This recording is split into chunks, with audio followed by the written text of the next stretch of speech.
오늘 21절 22절에 보면 사망이 한 사람으로 말미암았으니 죽은 자와 부활도 한 사람으로 말미암는도다. 아담 안에서 모든 사람이 죽은 것 같이 그리스도 안에서 모든 사람이 삶을 얻으리라. 첫사람 아담, 그가 범죄했습니다. 그래서 하나님과의 관계가 단절되고 죽음에 이르게 됐습니다. 그 첫사람 아담 이후에 인간들이 태어나게 됐습니다. 즉 죄와 사망에 태어난 거예요. 그래서 여기 보면 사망이 한 사람으로 말미암았으니 아담 안에서 모든 사람이 죽은 것 같이 그랬습니다. 로마서 3장 23절에도 모든 사람이 죄를 범하였음에 하나님의 영광에 이르지 못하느니, 죄 아래 태어나 죄인으로 살다가 그 죄의 결과인 죽음에 이르는 것이 인생입니다. 로마서 6장 23절에도 죄의 싹은 사망이요 하나님의 은사는 그리스도 예수 안 우리 주 안에 있는 영생이니라 그랬습니다. 복음이 뭡니까? 결국 이 죽음의 문제를 해결해 주는 것이 복음입니다. 그리고 그 복음은 예수 그리스도의 십자가와 부활입니다. 거기에 우리 모든 인간들이 접할 수밖에 없는 죽음의 문제의 해결을 보게 되는 것입니다. 죽었다 다시 사는 부활의 소망, 십자가와 예수 그리스도의 부활 안에서 우리는 죽음 너머의 소망을 갖게 되는 줄을 믿습니다. 예수 그리스도의 제자들이 이 십자가와 부활의 증인이 되어서, 예수의 산 증인이 되어 이 복음이 전파되기 시작을 했습니다. 초대 예루살렘의 성도들이 이 복음을 받아들이고 믿고 또 흩어져서 예수의 십자가와 부활의 증인으로 살아갔습니다. 그 중에 바울이 다메섹 도상에서 부활하신 예수 그리스도를 만나면서 이 복음은 또한 이방인들에게 전파되기 시작을 했습니다.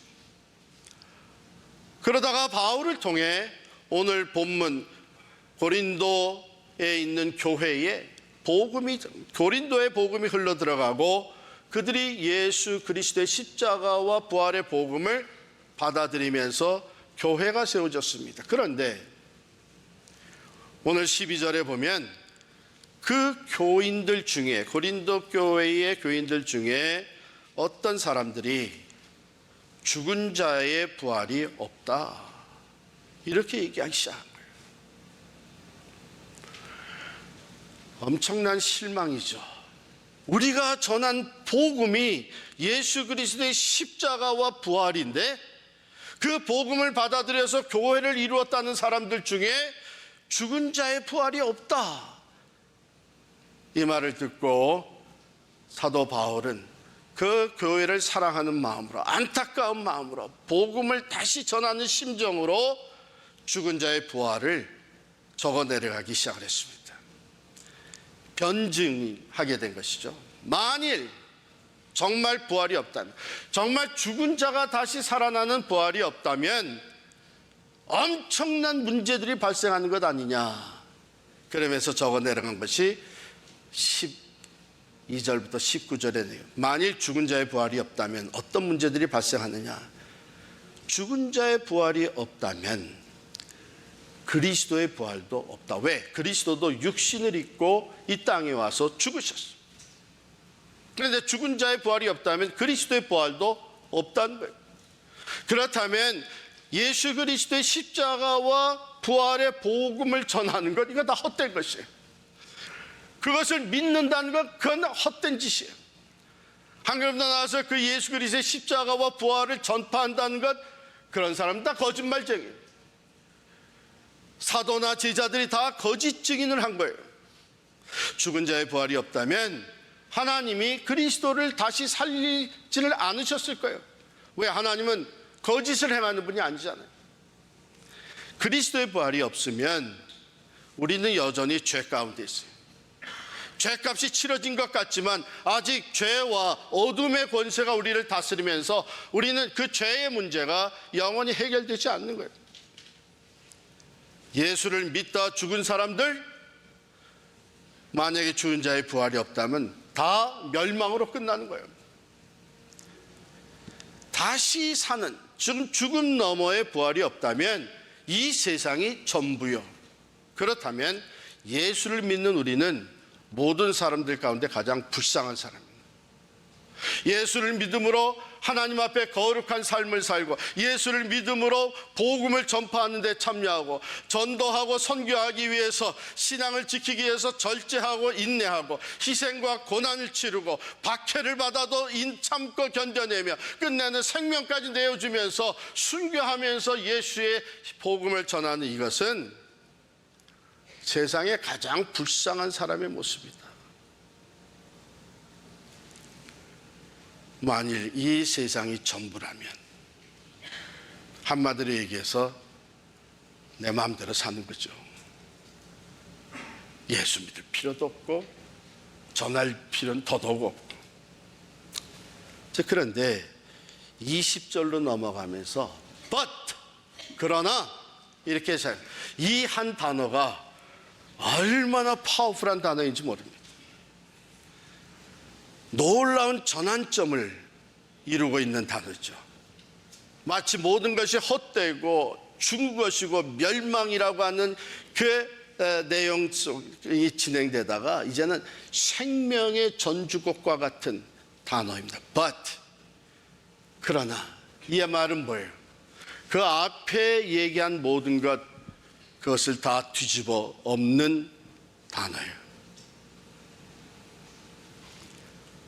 그러나 이제 그리스도께서 죽은 자 가운데서 다시 살아나서 잠자는 자들의 첫 열매가 되셨도다. 바로 이 예수 그리스도의 부활, 15장 1절부터 쭉 증거해왔던 이것은 산 증인들이 있는 것이죠. 베드로와 사도들이 예수 그리스도의 부활을 직접 보았습니다. 부활하신 주님을 직접 만났습니다. 그리고 증거했을 뿐만 아니라 500여 형제에게 부활하신 주님이 나타나서 그들도 예수 그리스도를, 부활하신 주님을 본 산 증인이 되었습니다. 그 다음에 야고보에게 보이셨습니다.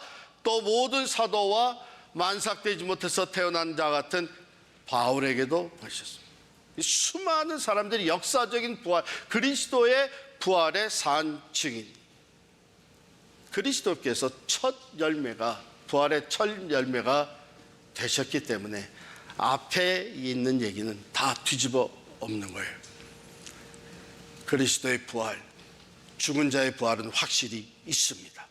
그 복음을 전파하는 것 헛된 것이 아닙니다.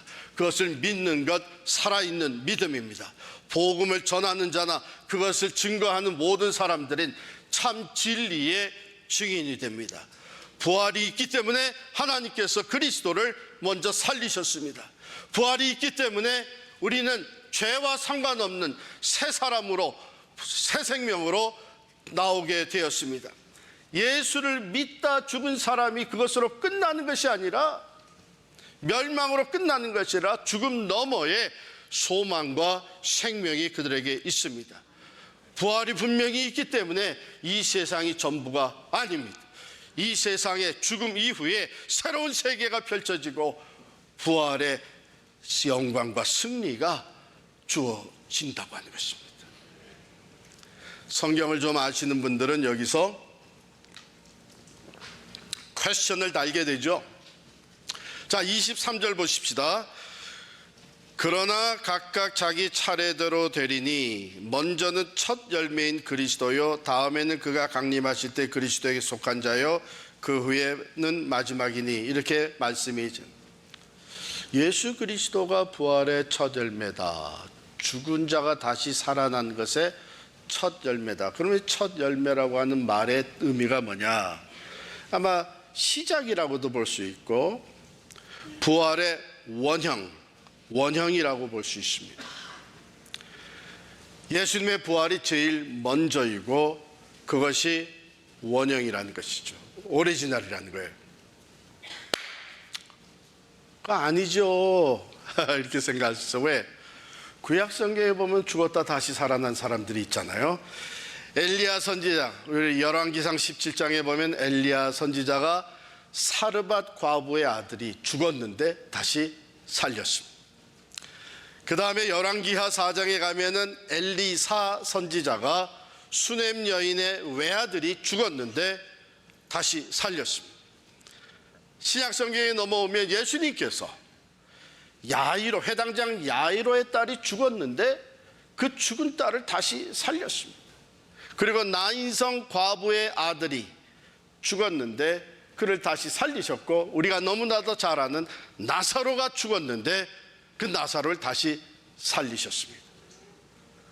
그 후에 베드로가 요빠에 있었던 여제자 도르가가 죽었는데 베드로가 다시 살렸습니다. 그 다음에 바울이 집회를 하는데 집회 중에 졸다가 창가에서 떨어져서 죽었던 유두고라고 하는 청년 죽었는데 바울이 기도해서 다시 살아났습니다. 그렇다면 어떻게 예수 그리스도가 다시 사신 것이 첫 열매라고 할 수 있느냐? 이게 다른 케이스예요. 그 죽었다가 다시 살아난 것이 임시적이었고 일시적이었어요. 그 사람들 다시 다 죽었습니다. 그러나 예수 그리스도의 부활은 영원한 것이죠. 다시는 죽음이 없습니다. 다시는 죄와 사망에 묶이지 않습니다. 그렇기 때문에 예수 그리스도의 부활이 첫 열매, 부활의 원형이에요. 놀라운 것은 우리가 예수를 믿음으로 그 그리스도의 부활에 동참하게 된 거예요. 빌립보서 3장 20절 21절 말씀에 보면, 그러나 우리의 시민권은 하늘에 있는지라 거기로부터 구원하는 자 곧 주 예수 그리스도를 기다리노니 그는 만물을 자기에게 복종하게 하실 수 있는 자의 역사로 우리의 낮은 몸을 자기 영광의 몸의 형체와 같이 변하게 하시리라. 할렐루야. 우리가 그 부활에 참여하게 되는 거예요. 우리도 다 죽습니다. 이거는 저뿐만 아니라 여러분들도 얼마든지 할 수 있는 예언이에요. 다 죽습니다. 그런데 예수 그리스도의 십자가와 부활의 복음을 믿는 사람들이 주님이 죽으셨다, 사흘 다시 살아나셔서 그 영광스러운 모습으로 보여주신 것 같이 우리도 그 부활에, 주님의 부활에 동참하게 되는 줄을 믿습니다. 그래서 그리스도의 부활이 첫 열매예요. 자, 그 다음에 23절 하반절에 보면 먼저는 첫 열매인 그리스도요, 다음에는 그가 강림하실 때 그리스도에게 속한 자요. 이 부활의 차례가 있다는 게 순서가. 먼저 그리스도께서 부활하셨죠? 근데 부활하신 주님이 승천하고 다시 오실 때에 누가 그 다음에 부활해? 그리스도께 속한 자들이 부활한다. 이게 무슨 말이냐? 예수를 믿다가 죽은 사람들이 그 영혼은 하나님 품에, 주님 계신 곳에 가고, 그 육신은, 구원받지 못한 육신은 흙으로 돌아갑니다. 근데 예수님이 다시 오실 때에 데살로니가전서 4장에 보면은 형제들아, 자는 자들에 관하여는 너희가 알지 못하면 우리가 원하지 아니하노니 이는 소망 없는 다른 이와 같이 슬퍼하지 않게 하려 함이라. 우리가 예수께서 죽으셨다가 다시 살아나심을 믿을진데 이와 같이 예수 안에서 자는 자들도 하나님이 저와 함께 데리고 오시리라. 즉 예수 그리스도께서 다시 오실 때에 예수 안에서 죽은 자들, 예수를 믿다가 죽어서 그 영원히 하나님 나라에 가 있는 그들을 데리고 오시는 거예요. 그러면 그들에게 이제 새로운 육체가 주어지는데 그것이 바로 부활체, 다시 살아나는 거예요. 부활체로 다시 살아나서 공중에서 주를 영접하게 되는 거예요. 그때까지 살아남은 자들, 우리 예수를 믿어서 주 안에서 신앙생활하다가 살아남은 자들은 살아있는 채로 우리 육체가 부활체로 변화, 즉 시간과 공간에 더 이상 영향을 받지 않는 영원한 영광스러운 부활체로 변화되어서 공중에서 주님을 영접하게 되는 줄을 믿습니다. 할렐루야. 이것이 두 번째 부활이에요. 자, 그 다음에 하나가 또 있죠. 24절에 보면 그 후에는 마지막이니. 부활이 또 있어요. 아니, 예수님 부활하셨고 그 다음에 우리 믿는 사람들 부활하면 그걸로 끝나는 거 아닌가? 근데 부활이 또 있어요. 근데 이 부활은 심판의 부활이에요. 심판의 부활이에요. 악한 자들, 예수를 믿지 않다가 죽은 자들이나 예수를 믿지 않은 상태로 예수님 다시 오실 때에 심판의 부활이 있습니다. 어떻게 보면 차라리 이 부활은 없었으면 좋았을 텐데 반드시 있습니다. 히브리서 9장 27절에 보면 한 번 죽는 것은 사람에게 정해진 것이요 그 후에는 심판이 있으리라. 또 요한복음 5장 29절에 예수님이 직접 하신 말씀이 선한 일을 행한 자는 생명의 부활로 악한 일을 행한 자는 심판의 부활로 나오리라. 심판의 부활이 있다는 거예요. 요한계시록 20장 12절 13절에 보면 또 내가 보니 죽은 자들이 큰 자나 작은 자나 그 보좌 앞에 서 있는데 책들이 펴 있고 또 다른 책이 펴졌으니 곧 생명책이라. 죽은 자들이 자기 행위를 따라 책들에 기록된 대로 심판을 받으니 바다가 그 가운데서 죽은 자들 내어주고 또 사망과 음부도 그 가운데서 죽은 자들 내어주매 각 사람이 자기의 행위대로 심판을 받고 그랬어요. 예수를 믿다가 예수 그리스도의 십자가와 부활을 받아들이고 믿음으로써 이 복음 안에 새 사람이 된 사람들은 그 모든 죄가 예수 그리스도의 보혈로 사함을 받은 줄을 믿습니다.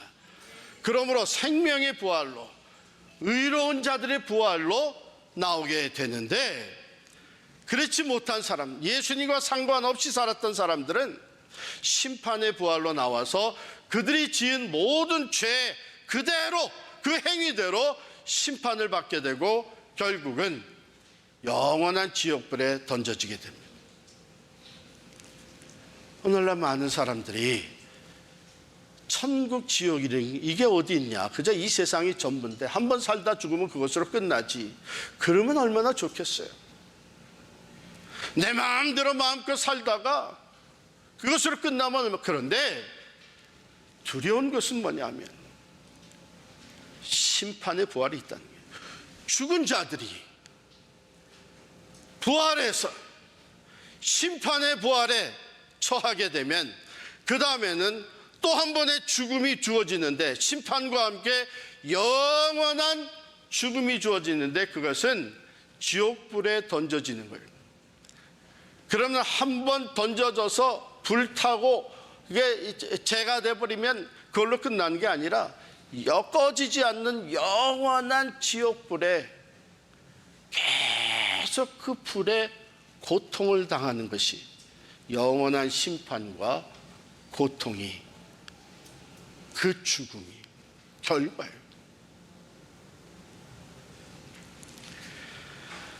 그러니 우리가 얼마나 감사한 거예요. 우리가 이 복음을, 예수 그리스도의 십자가와 부활의 복음을 받아들이고 그 부활의 산 증인이 되어 살아간다고 하는 것이 얼마나 큰 축복이에요. 여러분들의 자녀가, 여러분들의 가족이, 남편이, 아내가, 부모가 이 예수의 복음을 믿고 있습니까? 부활의 소망이 있습니까? 아니, 심판의 부활이 아니고 생명의 부활의 소망이 있습니까? 죽음 너머에 영광스러운 하나님 나라에 이르게 되고 모든 죄가 사함을 받고 참으로 정결한 그리스도의 신부로서 빛나는 천국에서 영생을 누리게 되는 이 죽음 너머에 소망이 있습니다. 다른 거 다 제껴놓고 이것부터 확실히 붙잡아야 되는 거예요. 왜? 이 죽음이라는 건 언제 우리를 찾아올지 모르는 겁니다. 죄와 사망의 문제는 돈으로 해결되지 않습니다. 세상의 의학으로도 해결되지 않습니다. 반드시 인간은 한 번 다 죽게 되어 있습니다. 사도행전 20장 24절에 사도 바울이 이렇게 얘기합니다. 내가 달려갈 길과 주 예수께 받은 사명 곧 하나님의 은혜의 복음을 증언하는 일을 마치려 하면은 나의 생명조차 조금도 귀한 것으로 여기지 아니하노라. 삶이 완전히 달라지는 거예요. 이 세상에 내가 가지고 있는 것, 내가 소유한 것, 내가 쌓아온 것, 이 모든 것은 다 이 세상에서 가치가 있는 것이 일시적인 것인데, 그러나 죽음 너머의 삶을 볼 때 그것은 의미가 없다. 그렇기 때문에 나는 이 세상에서 내게 주어진 그 모든 것을 가지고 부활의 산 증인되어 살겠노라. 한 사람이라도 더 몇이라도 더 구원하는 일을 위해서 사도 바울은 고백하기를 내 생명조차도 귀하게 여기지 아니하고 예수 그리스도의 십자가와 부활의 산 증인이 되어 살겠다고. 자, 오늘날의 참 안타까운 것이 뭐냐면 이 구원의 확신과 부활의 신앙을 가지고 있다고 하면서 물질이 있다 없어지면 말할 수 없이 그 인생이 흔들려 버리는 거예요. 건강이 약해지면 말할 수 없는 두려움에 휩싸이는 거예요. 관계가 좀 어려워지면 낙심하고 절망한 거예요. 마치 이 세상이 전부인 것처럼. 그러나 부활의 소망을 가진 사람들은 흔들리지가 않는 것이죠. 이건 잠시 있다 지나간 거예요. 그러므로 믿음으로 인내하며 시련과 역경 가운데서도 흔들리지 아니하고 죽음의 위기가 찾아와도 그 죽음 너머에 영원한 승리와 영광을 바라보며 담대하게 호흡을 다하는 그 순간까지 하나님의 영광을 위하여 십자가와 부활의 증인되어 살 수 있는 것입니다. 종교개혁자 마틴 루터는 이런 얘기를 했어요. 아무리 험한 시험과 역경이 몰아친다 할지라도 사망의 권세를 이기고 부활하신 예수님을 생각하면 우리의 삶에 새로운 용기와 소망이 넘친다. 할렐루야. 그래서 우리가 믿음의 주여 또 온전케 하시는 예수님을 바라봐야 되는 거예요.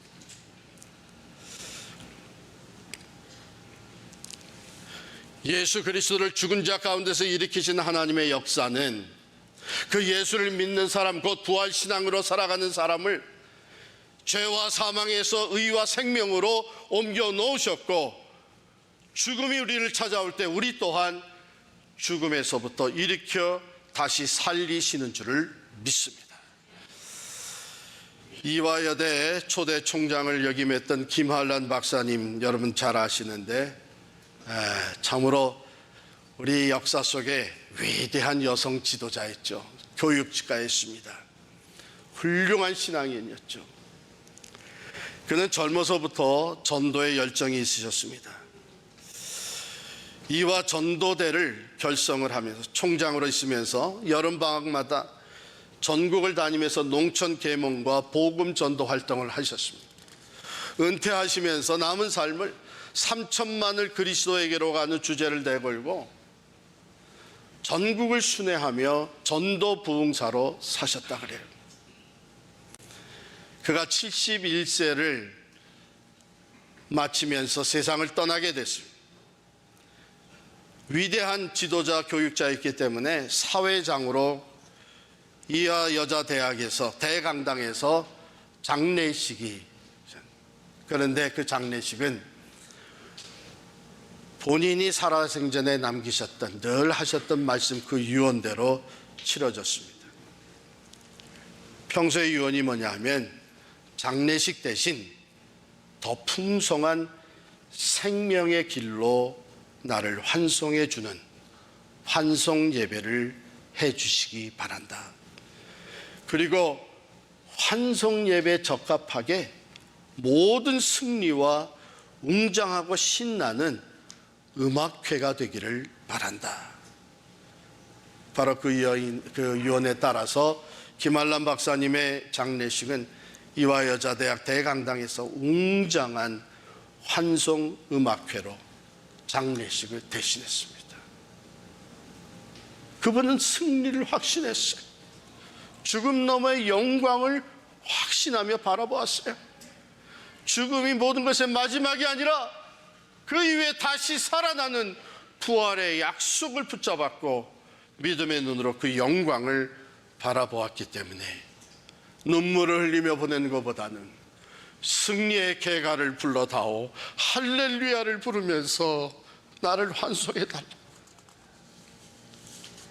부활 신앙을 가진 사람들의 모습입니다. 사랑하는 성도 여러분, 우리 주변에는 이 부활 신앙이 없어서 두려워 떠는 사람들이 얼마나 많은지 모릅니다. 더욱이 사탄 마귀는요, 죽음이 모든 사람에게 두려움과 절망을 가져다 주는 것을 알기 때문에 껐떡하면 죽음으로 우리를 위협하는 겁니다.